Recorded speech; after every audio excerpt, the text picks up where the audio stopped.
Welcome back to another quick guide. Today we'll walk you through how to search for Bluetooth devices on Android. Here's how to search for Bluetooth devices on Android.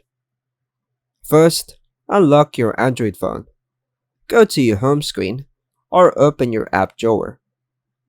Open the Settings app.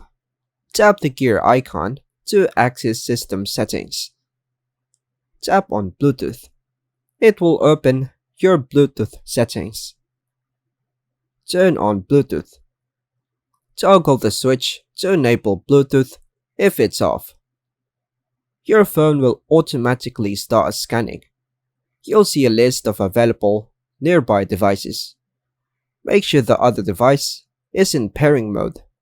For example, Bluetooth earbuds should be powered on and in pairing mode, so tap on your earbuds to connect it with your phone. Tap on the device name you want to connect to. Your phone will attempt to pair with it. Confirm pairing if prompted.